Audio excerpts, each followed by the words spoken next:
22항 불의한 통치자도 공경하며 순종하라.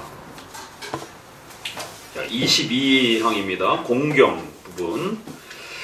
자, 첫 소절 같이 읽어봅니다. 집권자들에 대해서 그 지배하에 있는 국민이 해야 할 첫째 의무는 그들의 지위를 가장 존귀하게 생각하라는 것이다.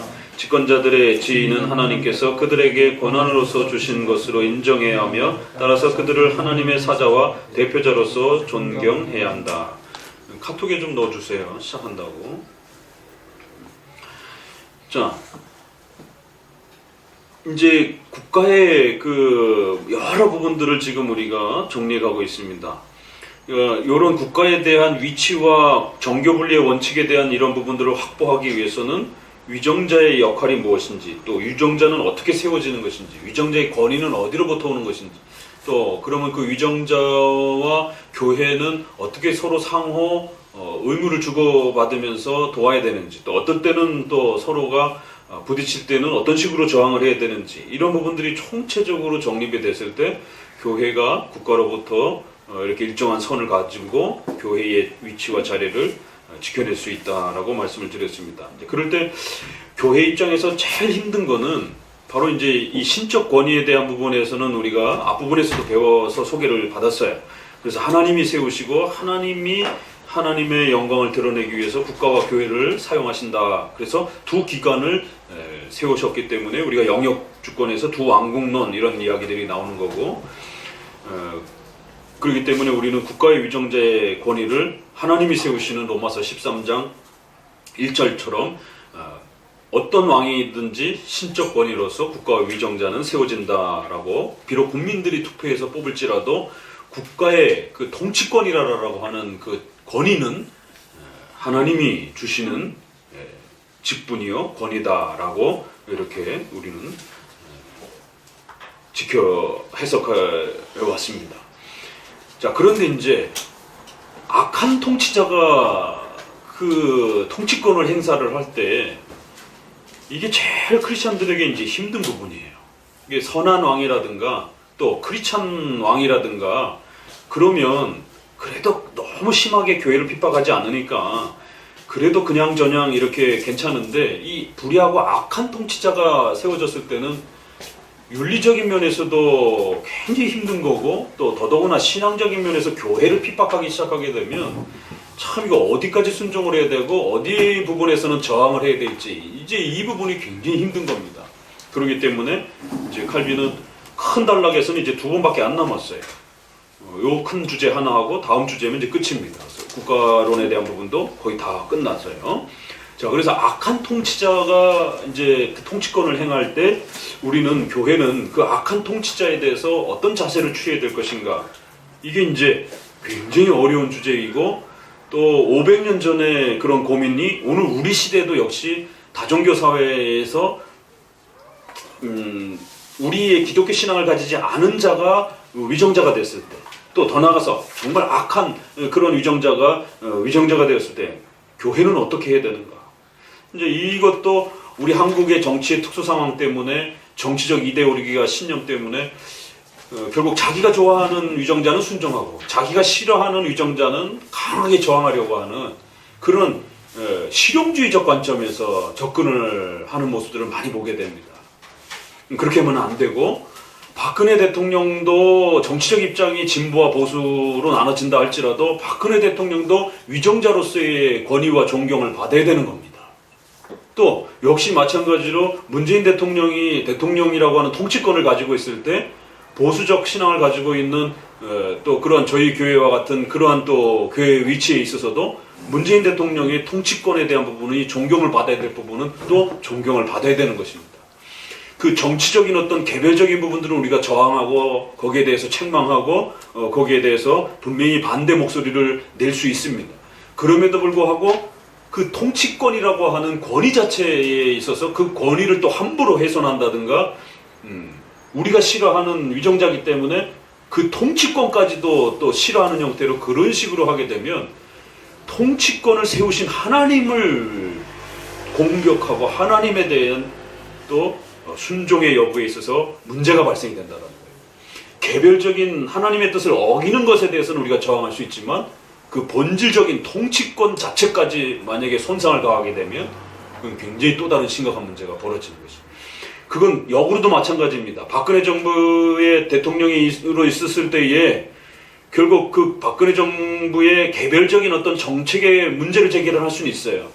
그러나 그렇게 촛불혁명이나 이런 식으로 해가지고 크리스찬들이 그 정책의 통치권 자체까지 뒤엎는 형태로 더더욱 크리스찬들이 그렇게 나서는 것은 그건 굉장히 위험한 겁니다.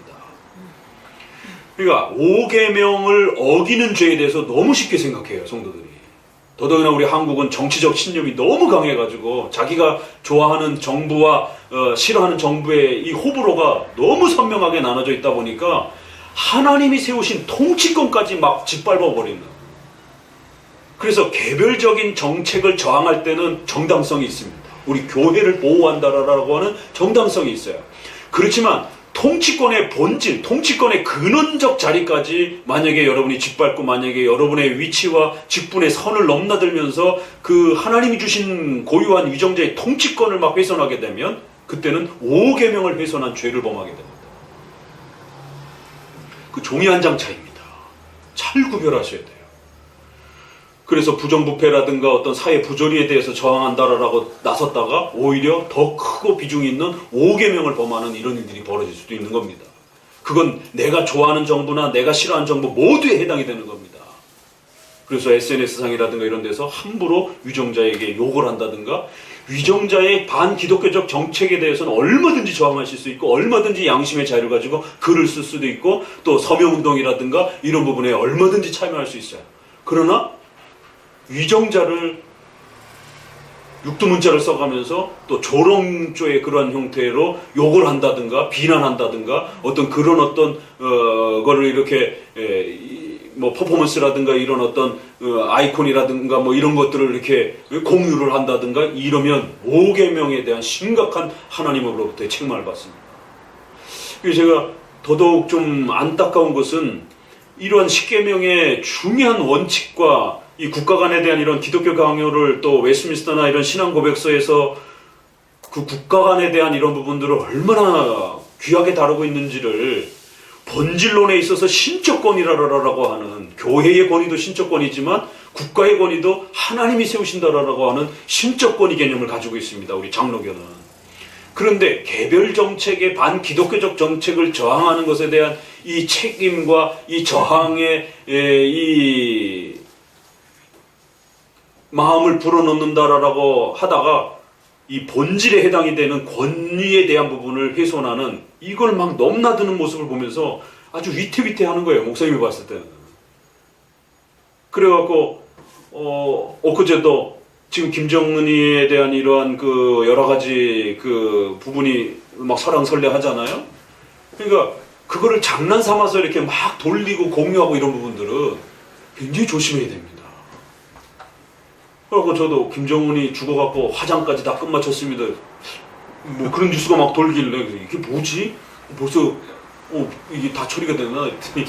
눌렀더니 화장 다 끝내고 얼굴 다 화장칠을 해가지고 이게 낚였죠. 이러면서 국가의 이런 통치권과 이런 거 연관되어질 수 있는 어떤 중대한 이런 사안들을 가지고 이렇게 막 장난 삼아서 이렇게 막 하고 이런 부분들을 가볍게 생각하시면 안 됩니다.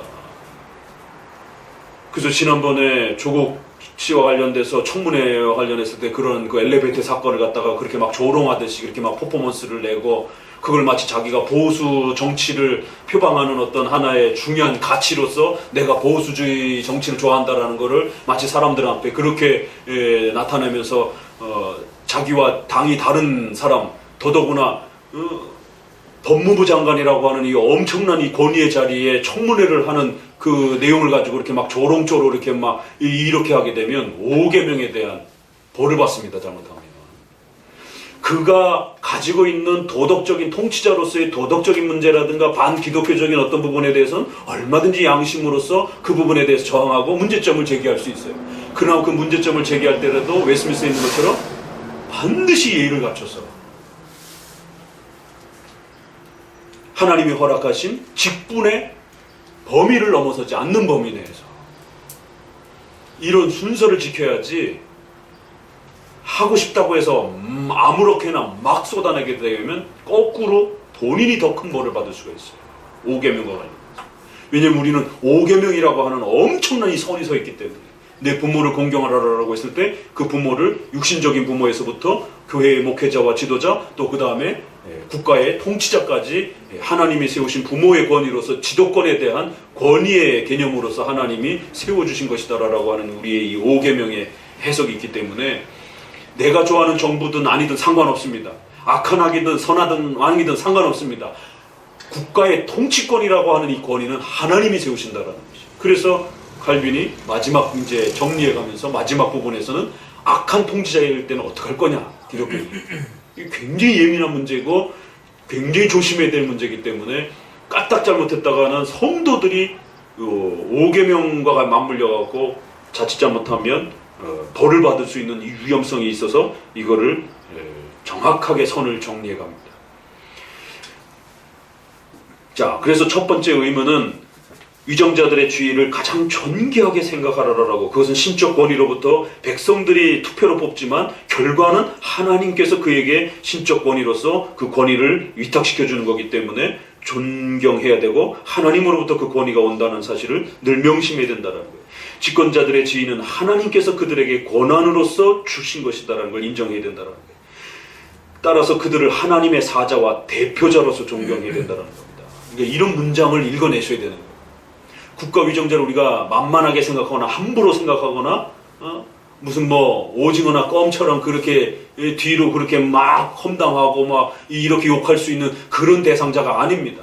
하나님의 대리자라는 것이에요. 목회자를 향해서 하나님의 대리자여 하나님의 사자여 왜? 말씀을 전하는 신적 권위로서의 그 지도권을 받았기 때문에 국가 위정자는 국민의 생명과 재산을 살리고 지키는 또 악한 자를 벌하는 그러한 재판관으로서 이 땅에 하나님의 대리자로서 위탁된 자란 말이에요. 그래서 함부로 조롱하거나 자신의 어떤 정치적 신념 때문에 지나치게 오버하게 되면 5계명에 대한 엄중한 책망을 받습니다. 그리고 나서는 성도들이 어떤 재정적인 또 건강에 또 어떤 사업적인 어떤 위기를 닥칠 때 내가 열심히 하나님을 섬기고 주일 성도도 열심히 했는데 왜 자꾸 나에게 이런 일이 벌어지지? 그러니까 자기에게 어떤 고난이 위험이 닥치는 것에 대해서 그게 어디서 왔는지를 원인을 찾지를 못하는 거예요. 십계명을 제대로 배우지를 않게 되면. 그건 여러분이 다른 도덕적인 부분에서는 충실하게 선하게 잘 했을지라도 5계명에 대해서 실수를 했기 때문에 거기에 대한 책망과 벌을 받는 겁니다. 이걸 여러분이 제2원인으로서의 이 실수들 10계명을 기준으로 놓고 제2원인으로서 그 10계명을 잘 이해하고 따랐을 때에 베풀어지는 그 복의 방식들 또 그걸 잘못했을 때에 하나님이 징계하는 방식들 이게 남쪽 왕들하고 더더구나 우리가 아합이라든가 여로보암이라든가 이런 북쪽의 아주 가장 악독한 왕들 그렇게 해서 사무엘 상하, 열왕기 상하, 역대 상하를 읽게 되면 이 하나님의 주권과 제2원인이 어떻게 조화를 이루면서 하나님의 역사가 흘러가는지를 우리가 아주 절묘하게 배울 수가 있습니다. 그래서 그건 단순한 개인의 인생사의 역사가 아니라는 거예요. 바로 하나님의 절대 주권 1원인으로서와 2원인으로서 인간의 삶을 하나님이 다스려 가시는 기가 막힌 하나님의 섭리 통치를 배우게 되는 거예요. 그럼 우리가 이해할 수 없는 가장 이해할 수 없는 부분은 어떻게 아합이 용서를 받을 수가 있는가? 가장 악독한 왕인데. 그러니까 북쪽의 가장 악독한 왕이 어떤 순간에 회개를 할 때 하나님이 그 징계를 이렇게 유예해 주시는 거예요. 아하시아, 그의 아들인 아하시아도 또 엘리사에게 나아가서 엘리사가 이렇게 엘리사가에게 뭐래? 나의 아버지시여. 선지자를 향해서 그렇게 떠받들면서 존경한단 말이에요. 또 그 순간에는 그러니까 엘리사가 나중에 아람과 전투와 이런 부분에 대해서 또 하나님의 복을 예언해 줍니다. 여로보암 2세 북쪽의 남쪽보다도 북쪽 그 영토가 가장 넓게 확장이 됩니다. 거의 솔로몬 시대 때만큼 확장이 됩니다. 어떻게 이렇게 하나님이 물질적인 복을 주실 수 있을까? 거꾸로 남쪽 유다 왕들이 벌을 받는 그런 장면들. 그랬을 때 제2 원인이 거기에 아주 절묘하게 작동이 되는 거예요. 그래서 우시야, 우리 우시 했었잖아요. 그럼 뭐를 잘못했어요? 성소에 들어가서 제사장 역할을 하려고 덤벼들었단 말이에요. 그래서 문둥병이 돼버렸단 말이에요. 즉석에서. 또 므낫세, 북쪽에 갔다가 내려보니까 북쪽에서의 그 종교적인 그러한 아시리아의 이러한 여러 가지 이방 종교의 이런 부분들을 가져다가 남쪽에다가 그거를 영향을 끼치는. 그래서 므낫세의 이러한 그 죄악들, 남쪽 왕이지만 오히려 북쪽 왕보다도 더 혹독하게 책망을 받는. 북쪽 왕이지만 북쪽의 그 악한 통치자들의 그 연속성이었던 그 북쪽 이스라엘인데도 불구하고 용서를 받는. 그리고 또 거기에 엘리야와 엘리사라라고 하는 그 걸출한 선지자를 통해서 또 때로는 회개도 하고 때로는 하나님의 도우심의 방향을 잡기도 하고 이런 방식들. 그게 제2 원인을 하나님께서 사용하면서 그들이 순종할 때의 대응과 그들이 순종하지 않았을 때의 대응을 아주 절묘하게 풀어내시는 거죠. 그래서 아버지가 잘못했다라고 아들까지 죽이지 말아라, 이런 부분들. 또 선한 왕이지만 악한 아들이, 므낫세인데 히스기야와 같은 남쪽에서 가장 훌륭한 종교개혁을 한 왕이 태어나는, 그 히스기야의 그런 위대한 왕 밑에 누가 태어나요? 남쪽에 가장 악한 왕. 거꾸로 얘기를 했구나. 아버지하고 아들을 바꿔놨네. 아하스가 아버지고 므낫세가 아들이 되는 거죠. 히스기야가 중간에 있어서. 그러니까 참 이것도 묘한 역사에 뭐 직계 형태로 이제 우리가 대부분 많이 해석하는데, 히스기야라고 하는 남쪽에서 가장 훌륭한 왕 위에 아하스라라고 하는 남쪽에서 가장 악한 왕 한 사람, 그의 아들인 므낫세 또 가장 악한 왕이라고 하는 중에 하나인 사람, 둘이 가장 악한데 위로는 아하스, 아래쪽으로는 므낫세. 거기에 가운데 히스기야라고 하는 훌륭한 또 왕이 껴있는 것이. 그게 참 이렇게 잘 계승되어져 가면 되는데, 그렇지 못할 때 또 그 제2 원인 때문에 또 주어지는 그런 부분들. 그래서 십계명의 이런 부분들을 잘 배워내지 못하면 다른 부분은 잘했지만 이게 또 국가 위정제에 대한 이런 부분에 지나치게 이렇게 선을 넘나들게 되면 거기에 대한 벌로 어떤 우리의 삶 속에 심각한 또 어려움이 오기도 합니다. 그러면 두루두루 목회자는 살펴봐줘야 되는 거예요. 이 사람이 고난받는 이유가 본인은 잘 몰라요. 뭐 때문에 자기에게 이런 삶이, 이런 위기가 찾아왔는지. 그러면 이렇게 평상시에 그가 행하던 자세, 태도, 또 어떤 특별한 잘못을 했는지에 대한 점검, 이런 부분들을 총체적으로 이렇게 했을 때 5계명도 만만치 않다라는 거예요. 그래서 5계명과 관련해서 국가 위정자라든가 이런 권위를 함부로 막 훼손하고, 또 자기가 어떤 보수주의 정치를 표방한다는 이유 하나 때문에 진보 위정자들에 대한 막 조롱적인 어떤 그런 어떤 그 활동들이라든가 이런 부분들. 미국도 비자 받으려면은 요즘엔 페북이라든가 SNS상에서 미국 욕한 댓글이라도 하나라도 나오면 전부 다 조사해가지고 비자 안 내준다라고 검색하면 AI 때문에 다 나옵니다. 하물며 하나님께서 5계명과 관련해서 여러분이 위정자들에 대해서 어떤 욕을 했는지 AI 돌리지 않아도 다 나옵니다. 조심해야 돼. 나중에 사업이라든가 직장이라든가 가정을 통해서 본격적으로 이제 삶의 열매들을 누려야 될 시기에 징계가 따라붙을 수도 있어.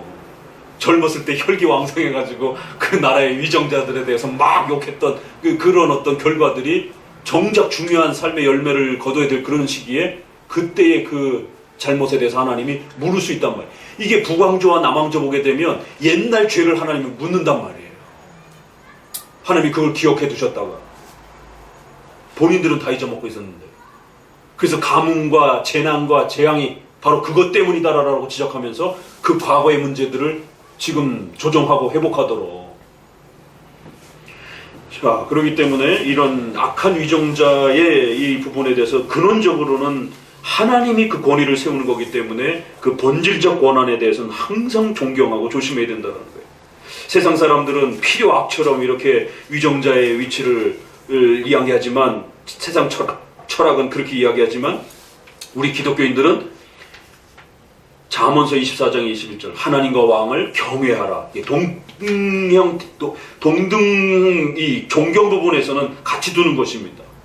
왕과 하나님을 연결한 솔로몬은 왕은 거룩한 존귀와 위엄으로 가득하는 것을 보여준다. 그래서 로마서 13장에도 법의 두려움 때문에 우리가 순종하는 게 아니라 양심을 인하여 우리는 순종하라라고, 하나님이 세워주신 권위라라고 하는 이러한 본질을 깨닫고 마음, 온 양심을 다해서 섬기라는 것이에요. 그냥 법이 두려워가지고 준수하는 수준을 넘어서는 겁니다. 우리는 무서워서 그들에게 복종해서는 안 된다라는 것이다. 마음과 진심을 다해서 존경의 표시를 하라는 것입니다. 국민이 집권자에게 복종할 때 그것은 하나님께 대한 복종을 나타내게 된다. 통치자들의 권력은 하나님에게서 왔기 때문이다. 나는 집권자들의 임무를 논하지 않는다. 중요한 겁니다. 집권자가 어떤 성향이냐, 어떤 종교를 갖고 있느냐, 나는 거기에 대해서 절대 묻지 않는다는 거예요. 그게 성경의 원리라는 겁니다. 우매나 나태나 잔인성이 그리고 악행이 가득한 악한 행실을 위선적인 위험으로 은폐하거나 이 악을 덕이라고 칭찬할 수는 분명히 없습니다. 악한 자예요, 누가 봐도. 그러나 나는 집권자의 지위 자체는 영예와 존경을 받을 만하다라고 분명히 말합니다. 이걸 절대 잊어서는 안 됩니다. 이게 성경의 원칙입니다. 그래서 23번 복종, 그렇기 때문에 복종해야 된다는, 같이 읽어봅니다. 여기서 또 다른 결론이 나온다. 즉 통치자들을 중심으로 그에 대한 복종을 증명하며 그의 고에 순종하거나 공직과 방위 임무를 맡거나 그 밖의 명령을 이행함으로써 복종심을 실증해야 한다는 것이다. 그래서 로마서 13장 1절을 여기서 끌어옵니다. 디도서 3장 1절도 끌어옵니다. 정사와 권세 잡은 자들에게 복종하며 순종하며. 베드로전서 2절 그 유명한 인간에 세운 모든 그 제도를 주를 위하여 순복하라라고. 또 디모데전서 2장 1절 위정자들을 위하여 기도하라라고. 이런 모든 구절들이 신적 권위를 위탁받은 자라라고 하는 이 5계명의 본질을 우리에게 가르친다라는 거예요. 여기서 아무도 자기 기만에 빠져서는 안 된다. 집권자에게 항거하는 것은 동시에 하나님께 항거하는 것이기 되기 때문에 굉장히 심각한 말입니다. 이런 말들은 우리가 정치적 어떤 저항이라 생각하고 막 행동했던 이런 태도들이 하나님을 항거하고 하나님에게 저항하는 어떤 행동으로 비춰질 수 있다는 겁니다. 종이 한 장 차이예요. 이게 자기는 정치적 어떤 저항 행동을 했다라고 생각하지만 그게 하나님께 반역한 행동으로서 비춰지면 큰일 납니다. 그래서 교회를 핍박하는 것에 대한 개별 정책에 대한 분명한 그러한 증거로서 확보되지 않는다라면 그 행동은 상당히 위험한 또 책망을 받을 수 있는 행동으로 다가올 수도 있는 것이. 밑에서 둘째 줄, 그뿐 아니라 나는 사사로운 시민이 공중 앞에서 지켜야 하는 자제심도 일종의 복종으로 인정한다. 개인으로서의 시민은 자기를 억제해서 공적인 일에 일부러 간섭하거나 공연히 집권자의 직무를 침범하거나 정치적인 행동을 하지 말아야 한다. 이게 500년 지났는데도 지금 오늘 우리 시대에 지난번 촛불혁명 때도 그 시절에도 진보적 크리스찬들에게 본인들은 저항이라고 하는, 부정부패에 대한 저항이라고 하는, 그래서 민주주의를 위한 것이다라고 외치면서 나왔지만 그건 본인들 생각인 것이죠. 하나님 편에서 봤을 때는 하나님이 세우신 정권에 저항하는 죄로서 해석될 수도 있다는 것이죠. 그건 지금 정부도 마찬가지입니다. 지금 진보 정부가 세워졌을 때 그 정부를 향해서 이 표현들을 읽어낼 때 그럼 이 기독교 강요의 이러한 성경 해석의 표현은 내가 싫어하는 정부고 또 불신앙을 가진 정부고 또 악한 위정자의 정부를 할지라도 정부라고 해서 그럼 이 구절이 안 읽혀지고 적용이 안 되는 겁니까? 아니죠. 어떤 정부든지 똑같이 해당이 돼야 되는 거예요. 다만 개별적인 그 정책에 있어서 반기독교적 정책에 대한 부분들을 우리가 동성애라든가 차별금지법이라든가 이렇게 분명하게 반기독교적인 그러한 정책들에 대한 부분들을 개별적으로 다루는 것이지 그렇다고 해서 그걸 빌미 삼아가지고 어떤 정치적 행위로서 일반 시민의 이런 정치적 행동, 또 공적인 일에 간섭하는 이런 방식들, 그럼 이게 민주주의를 위한다라고 하는 저항적 어떤 민주주의 행동인지, 아니면 이게 공적인 일에 간섭하고 또 정치적 행동을 한 것인지, 이거 해석하기가 쉽지 않습니다. 쉬운 게 아니에요. 그래서 신중해야 된다는 겁니다. 쭉 내려오셔서 이 점에서 그들은 자기 손을 묶어 놓아야 된다. 참 어려운, 이 글이 어려워서가 아니고 이 글의 내용이 우리가 담기에 너무 힘든 거예요. 시민들은 자기들의 손을 묶으라는 거예요. 함부로 손을 풀어갖고 국가를 향해서 저항의 어떤 주먹을 쥐지 말고, 내가 좋아하는 정부일 때도 마찬가지고 내가 싫어하는 정부일 때도 마찬가지로 다 해당이 되는 거예요. 그러니까 정말 정직한 그 칼빈주의자는 이 기독교 강요를 읽고 박근혜 정부 때나 문재인 정부 때나 똑같이 적용해야 되는 겁니다.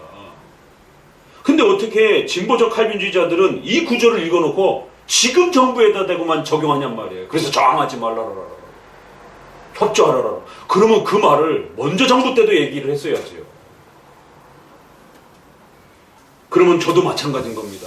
제가 조금 더 보수적인 그러한 정치적 입장을 좀 더 이렇게 표방하고 있기 때문에 박근혜 대통령의 정부였을 때 국가에 협조해야 되고, 그 시절에 쓴 글들이 있어요.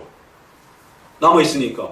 그래서 함부로 국가 위정자의 어떤 권한에 시비를 걸거나 이렇게 하면 안 된다. 또 그 시절에도 여기 있던 성도들하고도 광화문에 나가야 되느냐 말아야 되느냐라고 목사님하고 대화도 하고 토론도 하고 그런 역사가 있단 말이에요. 그래서 제가 만약에 혹시라도 거기에 나가보고 싶다라면 절대로 조심하라라고. 왜? 거기 나가가지고 분위기에 휩쓸려가지고 네가 나가는 것에 대해서는 양심의 자유 속에 선택할 수 있을 어떤 자유가 있을 수도 있다. 그러나 나가서 함부로 거기서 너의 선을 넘는 그런 행동과 어떤 표를 외친다든가 그런 어떤 분위기에 휩쓸리게 되면 그건 5계명을 거역한 죄가 될 수도 있다. 신중에 신중을 기하면서 행동해야 되고, 또 그러한 집단적 행동들이 얼마나 위험한 것인지, 국가의 법이라고 하는 질서를 넘어서는 그런 행동들이 얼마나 위험한 것인지. 저도 그 시절에 했던 말이 있기 때문에 지금 정부를 향해서도 여전히 똑같이 얘기를 해야 저도 진정한 칼빈주의자로서 신학자로서 존경을 받게 되는 겁니다. 만약에 저는 그때는 협조하라고 그러면서 지금 정부에 대해서는 협조하지 말고 공격하라라고만 이야기한다라면 문제가 심각한 거죠. 그럼 저도 신학자가 아니라 정치가가 되는 거죠. 자기 정치의 신념과 이데올로기에 빠져있는. 그렇기 때문에 저는 이 기독교 강요의 구절을 읽으면서 지금 정부에도 똑같이 신적 권위에 대한 통치자로서의 권위 앞에 우리는 항상 조심해야 되고, 그 위정자를 함부로 욕하지 말라라고 이야기하는 것입니다. 자기 손을 묶어 놓으라는 거예요. 자유로운 손을 가진 것은 집권자뿐이므로 문제를 그에게 맡겨야 한다. 우리에겐 자유로운 손이 있는 게 아니라는 거예요. 내가 말하고자 하는 것은 시민은 명령이 없이는 어떤 일도 하지 말라는 것이다. 지배자가 명령을 할 때 사사로운 시민은 공적인 권위를 그제서야 갖는 것이다. 그렇기 때문에 여러분에게 그런 신분이 주어져 있지 않으면 또 그 질서상에 있어서도 함부로 나서서는 안 되는 것이다. 이거를 읽고 묵상하고 적용하기가 쉽지 않습니다. 그러니까 칼빈이 문제야. 이렇게 칼빈의 가르침이 틀렸더라라고 욕은 또 떼어내고 칼빈주의를 좋아한다 이럴 수도 있는 거예요. 이건 다른 건 칼빈이 다 마음에 드는데 이건 너무 이건 억지로 이거 잘못하면 왕권 신수설 개념 냄새가 난단 말이에요. 잘못 이해하게 됩니다. 루이 14세가 그렇게 악용을 하면서 왕권 신수설을 극단적으로 끌고 간 건 그건 잘못된 겁니다. 두 개가 잘못됐죠. 하나님이 자신에게 위탁된 것은 마음대로 해라라고 위탁된 게 아니잖아요. 하나님의 교회를 보호하고 시민을 돌봐주라라고 하는 그 책임을 갖고 하나님이 엄청난 권위를 준 건데 그거를 망각한 거예요. 두 번째, 저항할 수 있는 교회의 자유가 있습니다. 아무런 저항도 없는 초유의 어떤 신적 권한인 것처럼 이렇게 착각을 한 거예요. 그렇지 않습니다. 두 기관이 있기 때문에, 국가와 교회라고 하는 두 기관이 있기 때문에 국가가 잘못하면 교회로부터 반드시 저항을 받을 수 있습니다. 왕권 신수들은 그 두 개를 잘못 이해한 거예요. 누구에게도 책임을 지지 않고 하나님에게도 책임을 안 지려고 누구의 저항도 안 받을 수 있는 그런 초유의 어떤 신적 권한이 자기에게 주어진 것처럼 이렇게 남용을 한 겁니다. 그래서 왕권 신수들은 잘못된 거예요. 반대로 사회계약설도 문제가 되는 거예요. 그 권위는 하나님으로부터 오는 것인데 마치 국민에게로부터 주권이 온다라고 해서 하나님도 없고 왕도 없고 오직 국민이 모든 걸 결정한다. 이런 식의 그렇게 되다 보면 법이라고 하는 법치체계도 무너지게 되고 특별히 우리 신자들에게는 하나님이 세우시는 통치 질서에 대한 개념도 무너지게 되는 것입니다. 자, 그래서 24번 정도까지만 봅시다. 불의한 집권자에게도 그러니까 복종하라는 것이. 지금까지 우리가 묘사한 집권자는 참으로 그 칭호를 받을 만한 자격이 있는 사람이다. 참 훌륭한 그런 위정자는 참 귀하죠. 그러나 거꾸로, 그러나 어느 시대를 막론하고 일부 군주들은 참 문제가 심각한 악한 정말 파렴치한 이런 자들도 있다라는 거예요.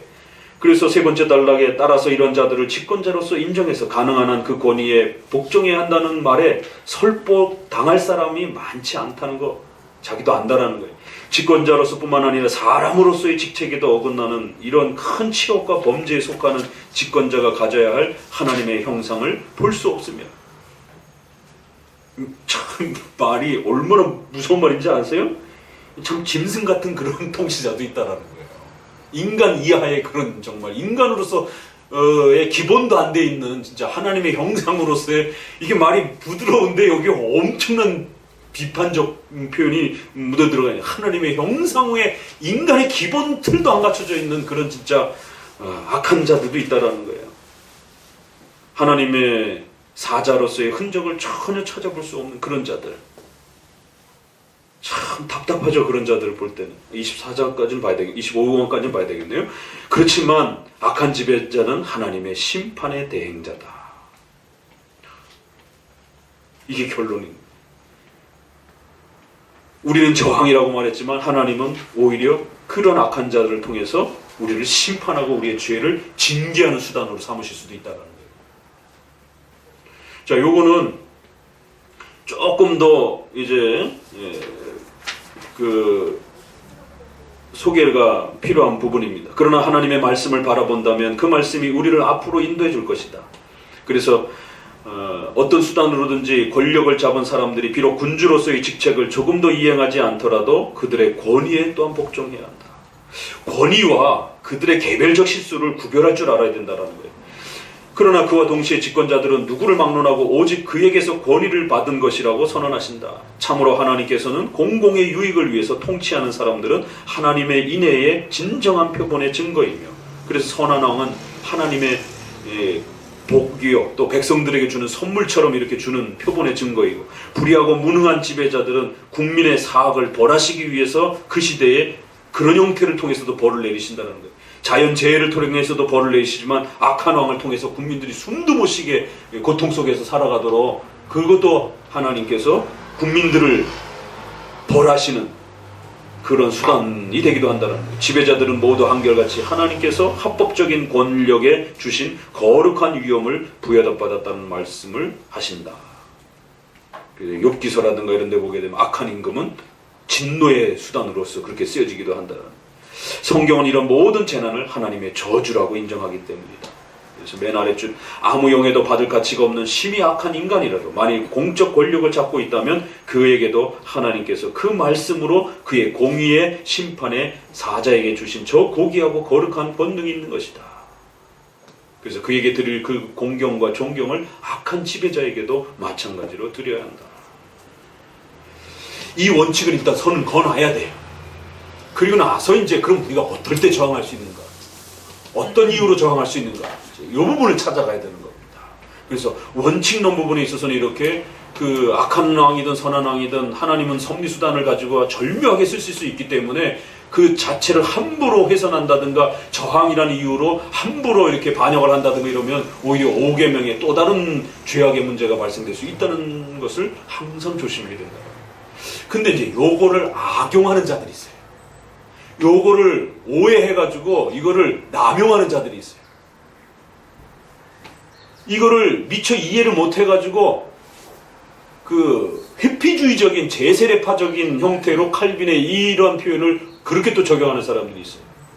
그러니까 이번에 이제 보수 정치가 이렇게 해갖고 선거에서 졌잖아요. 그러니까 이제 두 가지 현상이 나타나요. 다시 한번 우리가 힘을 모아가지고 잘 해봅시다. 이런 사람도 있는데 또 어떤 사람은 이것도 하나님의 벌이야. 이게 이제 이 칼빈의 이 일거를 자기 나름대로는 칼빈을 읽고 악한 위정자와 보수가 이렇게 다 져가지고 이제 정말 싫은 위정자들이 한동안 나라를 통치하면서 그 고통을 맛봐야 돼. 그러면 결국 이 고통은 우리가 잘못한 것에 대한 벌로서 하나님이 준 거기 때문에 그 악한 통치 시대를 순응하고 살아야 돼. 그럼 이게 맞는 말 같기도 한데 틀린 말로. 그러니까 어떤 악한 통치자를 통해서 하나님이 벌을 하실 때에 분명히 순종해야 될 자리가 있어요. 그러나 저항해야 될 때도 있단 말이에요. 그러니까 이런 사람들을 눈에는 또 목회자들이 저가 차별금지법이라든가 이런 부분에서 저항합시다 이러면은 하나님이 징계로 우리 시대에 주신 것에 대해서 자꾸 목회자들이 저항하자고 그러면 그 하나님의 징계와 심판을 못 받아들이겠다고 하고 뭐 이러는 것처럼 또 그렇게 비춰지는 거예요. 그러니까 이게 귀에 걸면 귀걸이, 코에 걸면 코걸이입니다, 이게. 그래서 이 악한 위정자의 통치에도 순복해야 된다라고 하는 이 신적 권위에 대한 5계명에 대한 이 소중한 해설이 이게 잘못 악용되어서 쓰여지게 되면 회피주의에도 쓰여지게 되고 어차피 이 세상에는 온전한 국가 없어. 그냥 악한 통치자가 살아갈 때도 그냥 그걸 하나님의 심판이니 하고 받아들이며 살아가야 돼. 그러면서 이제 요거하고 뒤에 예레미야를 끌어다 쓰는 것이. 또 한쪽에서는 악한 위정자니까 저항해야 된다라고 또 강력하게 저항을 불어넣기도 하고 다 조심해야 됩니다. 그래서 요거는 뒤에 가서 예레미야 설명을 할 때 조금 더 이렇게 우리가 진전시켜 가보도록 하겠습니다. 전반부는 선한 왕이든 악한 왕이든 하나님께서 국가 위정자를 사용하실 때는 이렇게 또 하나님의 섭리의 수단으로서 그에게 신적 권위를 주고 하나님이 다스려 가신다라고 하는 이 본질적 원칙은 일단 먼저 우리가 하나 개념을 정립해 두셔야 돼요. 그리고 난 다음에 그러면 어떨 때 정말 우리가 순응하면서 그 통치의 악한 통치를 견뎌내야 될 때인가, 또 어떨 때는 저항해야 되는 것인가, 이거를 이제 2차적으로 배워가셔야 되는 거예요. 그러니까 이거를 잘못 적용하게 되면 이제 다음에 한 번 더 다루겠지만 일제시대 때 요거를 아주 절묘하게 악용한 사람이 김재준 목사입니다. 그래서 일본이 우리나라를 집어삼켰으니까 이제부터는 일본이 우리의 국가 위정자로서의 권위를 다 갖게 된 거다라는 거예요. 그러니까 독립운동하지 말고 이제는 모두가 다 순응하면서 살아야 된다라고. 7.18을 이렇게 성경적으로 절묘하게 해석해냈어요. 친일파 행동이 가장 성경적이다라고 하는 거를. 야, 그러니까 목회자가 잘못되고 신학자가 잘못되면 그 시대의 이 정신적 리더와 가치의 이런 방향성들이 다 망가지는 겁니다. 더더구나 그걸 종교적 개념으로 이렇게 변형시켜 놓게 되면 더 심각한 일이 벌어지는 거죠. 그래서 좌파 정치가보다도 좌파 목회자나 신학자가 더 무서운 겁니다. 왜? 신학자와 목회자는 종교성이라고 하는 이 권위를 갖고 있기 때문에. 정치는 얼마든지 뒤집어 엎을 수도 있고 또 뭐 바꿀 수도 있고 뭐 수정할 수도 있어요. 그러나 하나님의 뜻이다 이래버리면 이게 쉽게 바꾸기도 어려운 거고, 이 신적인 또 하나님의 뜻 앞에 서야 되는 이런 또 무게감이 있기 때문에 일반 성도들과 백성들에게 더 엄청난 영향을 끼친단 말이에요. 그래서 이 부분은 그렇게 막 사용할 수 있는 그런 내용이 아닙니다. 그래서 이거를 악한 데 쓰게 되면 이러한 소중한 이 원리가 악용되어질 수도 있는, 바나바의 그러한 순수한 기부와 헌신이 그게 마르크스에 의해서 쓰여지니까 동일노동, 동일임금, 평등 분배, 사유재산을 그러니까 없애야 된다, 이런 식으로 사도행전에 이용을 당하잖아요. 이게 사도행전의 그런 의도는 절대로 사유재산을 파괴하라는 그런 의도가 아닌데, 그런 것처럼 악한 위정자의 이 통치도 하나님이 주신 신적 권위를 갖고 있다라고 하는 권위의 본질적 이 설명은 함부로 남용하기 위해서 이거를 쓰거나 그러면 안 됩니다. 이거는 통치자의 권위에 대한 5계명에 있어서의 그 권위가 어디로부터 오는지에 대한 그 본질적 가치를 이야기하는 것으로서 분명히 이 개념은 잘 잡아놓으셔야 돼요. 그래서 함부로 시민들이 그 권위를 훼손하거나 침해하거나 이런 행동들에 대해서 늘 조심하고 또 살펴봐야 되고 또 살펴봐야 되고, 이것이 내가 정당한 시민의 저항인지 정당한 교회의 저항인지 아니면 국가 위정자의 권위를 침해하는 것인지 끊임없이 묻고 확인해야 됩니다. 그래서 명백한 증거가 확립되기 전까지는 쉽게 움직이서는 안 되는 것이에요. 그래서 웨스민스터에서도 국가의 어떤 것을 이야기할 때는 아주 정중하게 예의를 갖춰서 그렇게 요청하고 또 거기에 대해서 성명적 또 어떤 이런 부분들을 저항해보고, 그렇지 않아도 그렇게 해도 안 되면 또 그 다음 단계, 단계가 있어요. 순서가 있어요. 처음부터 뒤집어 엎는 게 아닙니다. 이제 마지막에 가서는 결국 칼빈은 그 1단계만 이야기했지만 여긴 안 나오지만 우리가 이걸 읽어낼 때 이제 악한 위정자에게 순종하라라고 나오고 뒷부분에 가서는 그러나 저항할 때가 있다라고 얘기를 나와요. 그럴 때 이제 칼빈은 하부 위정자 사울왕 밑에 다윗이 저항할 수 있는 것처럼, 왜? 통치자니까, 같은 통치자니까. 그런 것처럼 통치자 아래에 있는 밑에 통치자들은 얼마든지 칼이라고 하는 권세를 가지고 있기 때문에 악한 위정자의 폭정에 대해서 반드시 견제를 해야 되는 그런 저항의 의무와 책임이 있다라고 얘기를 하는데, 베자와 낙스는 이제 이 부분을 국민 저항까지 끌어갑니다. 그래서 그럼 과연 어떤 단계에 마지막에 가서 칼빈은 또 일반 시민은 비폭력적을 저항을 이야기해요. 칼을 들을 수 있는 저항은 오직 그 서브 위정자, 하부 위정자, 같은 위정자로서의 권위를 가지고 있는 사람은 얼마든지 칼을 들고 왕을 처단하거나 억제할 수 있다는 거예요. 그러나 일반 시민들이 무력 저항을 할 수 있는 것에 대해서는 칼빈은 조금 더 신중하고 고민을 했습니다. 그러나 바돌로미오의 대학살 사건, 메리 여왕의 이 처참한 이 피비린내 나는 이 학살 사건을 현장에서 지켜본 낙스와 베자 목사님은 여기서 비폭력적 저항의 시민의 비폭력적 저항을 칼빈이 이 권면해 준 이 선을 이제 한 걸음 더 넘어가면서 국민들도 무기를 들어올 수 있다라는 데까지 넘어갑니다. 그렇기 때문에 우리가 이 칼빈의 기독교 강요를 웨스민스터까지 연결해서 봐야만 되는 겁니다. 그럴 때에 칼빈의 이 저항론이 그렇게까지도 확장될 수 있는 것이구나. 그래서 많은 사람들이, 칼빈주의자들이 칼빈만 좋아하는 사람들이 있어요. 낙스, 베자, 웨스민스터를 싫어하는 거예요. 이 후기 칼빈주의자들이 칼빈을 다 망가뜨려 온순한 칼빈을 갖다가 과격한 장로주의자들이 망가뜨려 놨다라고. 그렇지만 우리는 칼빈으로부터 베자, 낙스와 웨스민스터까지가 칼빈주의의 역사인 것이지 칼빈만 읽어내는 건 아닙니다. 그래서 이 뒷부분은 굉장히 예민하고 아주 어려운 주제고, 이 한 구절 한 구절을 신중하게 읽어야지, 이거 잘못 어설프 읽어냈다가 자기 입맛대로 적용하게 되면 또 심각한 또 곡해 현상이 벌어질 수 있는 또 그런 내용들에 이제 우리가 돌입했습니다. 그래서 오늘은 권위의 대부분까지만 그렇게 맞춰보도록 하겠습니다.